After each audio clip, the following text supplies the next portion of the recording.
In recent years, Oda has been on fire. Each arc gets better and better. After Dressrosa, Whole Cake Island, and Wano, probably everyone expected Egghead to be a breather before another great arc where we would get a lot of new information. However, Egghead surpassed everyone's expectations. Every chapter was a 10 out of 10. And now we're getting Elbaf. The fact that Elbaf was first mentioned 24 years ago raises our expectations even more, and Oda has planned everything for this arc from the very start. Due to this, I am sure Elbaf will be the most important arc for the Straw Hats. They will gain new power-ups and discover crucial new information. In this video, I will show you possible character developments for each Straw Hat. Let's start with Luffy. Thanks to Vegapunk's message, we have more confirmation that Joy Boy was the last known person to awaken the Nika fruit, and the story of the Sun God himself originated in Elbaf of all places. I believe the Elbaf arc will be the perfect time to learn how Nika's legend began and how it was eventually shared with other people like the Buccaneers, Lunarians, and Skypians. Ja Rule and Jorul were 345 years old when we saw them in Big Mom's flashback. It's entirely possible that their grandparents even knew Joy Boy. When the giant warrior pirate members were about to be executed by the Marines, Mother Carmel, who threatened war against the Navy because of this execution, made it clear to everyone that the delay in execution was a miracle from the Sun God. When these words were said, everyone around her, including the giants, started respecting this fact, and from then on it was established that the giants of Elbaf worship the Sun God. But most importantly, if the story of Nika did originate in Elbaf, then that means that the other gods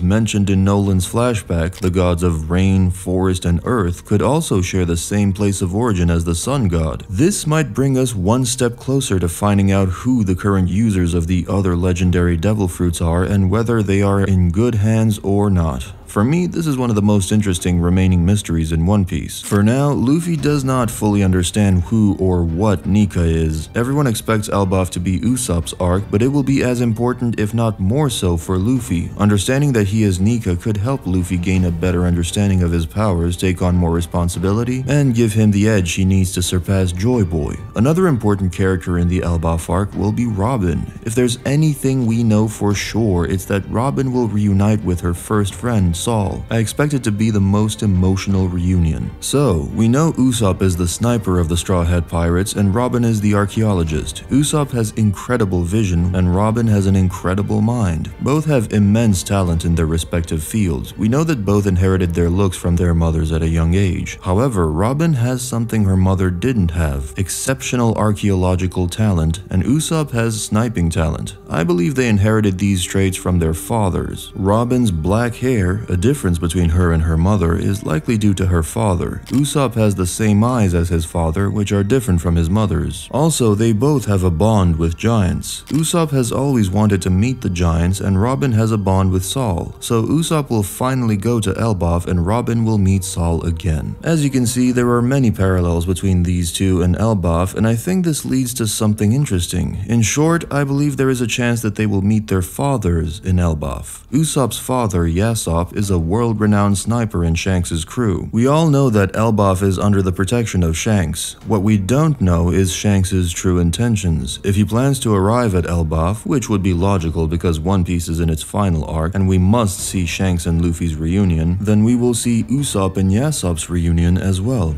On the other hand, we don't know much about Robin's father. He has never been revealed. The scholars said they were going to carry on the will of Olivia's husband, meaning he likely led the operation and was a world-famous archaeologist. But is he actually dead? Oda never told us how he died. Also, it was mentioned that Olivia and he had made a promise. I don't think Oda would just mention that and leave it at that, just like how when Sanji mentioned he was from the North Blue, it was expanded on much later. If he showed Olivia for a few chapters and then killed her, then he could do the same with Robin's father, but Oda keeps him a mystery for some reason. I believe Robin's father is alive and currently at the new library of O'Hara on Elbaf. Most likely he changed his name so the world government would not track him, but it would not be difficult for Robin to identify her father. Saul probably already met him as well. What if he is the character we saw at the end of chapter 1124? It would be amazing and emotional if Robin meets not only Saul, but her father as well. Since I already mentioned Usopp, let's talk about him. After all, this must be his arc. Usopp is a character known for his cowardice, weakness, and feebleness, traits that don't typically align with being a top-tier fighter, but it's precisely these fears and anxieties that keep him alive, awakening something within him that leads to moments of bravery and honor. This is why Usopp wishes to become a brave warrior like the giants. For him, it's about fully manifesting what's already inside, the ability to conquer his fears, anxiety, and cowardice. Not by erasing them, but by using them in a way that benefits him. You can't truly be brave if you aren't afraid.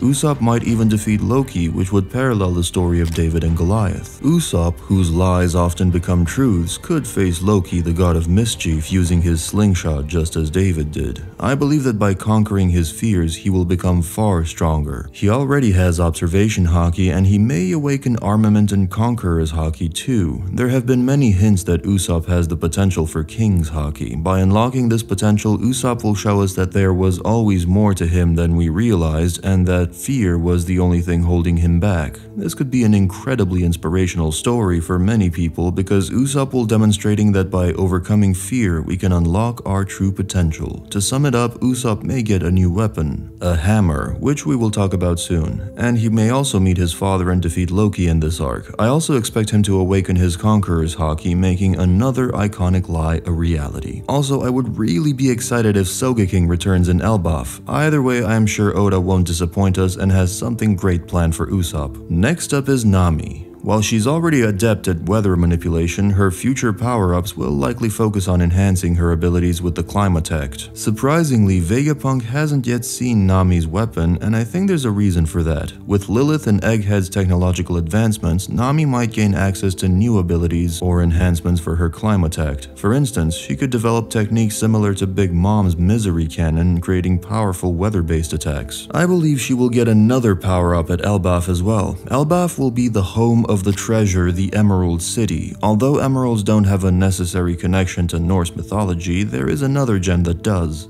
Amber. Elbaf may even reveal some secrets about Law's disease, Amber Lead. Amber is a gem said to come from the tears of Freya while her husband is away. There's one other thing Amber is known for, electricity. The Greek word for amber, electron, is the root of the word for electricity. And who uses electricity as a weapon? Nami. Nami is called a witch. She uses a wand and advanced weather science that borders on magic. In Norse mythology, Jotunheim was the land of the giants and the enemy of the Norse pantheon. They were beings said to have supernatural strength rivaling that of the creator gods. However, their enemies were all incredibly skilled in the use of magic. They were wizards. Judging by their role in One Piece and the fact that the prince is Loki rather than one of Odin's more notable sons, it's safe to assume that the king of Elbaf is not Odin. Instead, it could be Loki's birth father, Farbaudi. I believe it's possible that Oda combined the Norse gods with the Wizard of Oz like Skypians and Shandians. We may not just see two, but more tribes or villages on Elbaf. For example, Saul mentioned that he is not from Elbaf, but he is still a giant. I won't delve into a theory that there are 9 regions in Elbaf, you may have already seen it. In this video, I'll just mention that we will see wizards at Elbaf as well. After all, One Piece has pretty much every fictional group of people existing except wizards. I believe Nami will join the wizards, and later, Usopp and her will receive gifts from their respective camps, a hammer for Usopp and the Amber Jewel for Nami, giving her new lightning-based abilities. This will be the crown jewel on her new wand.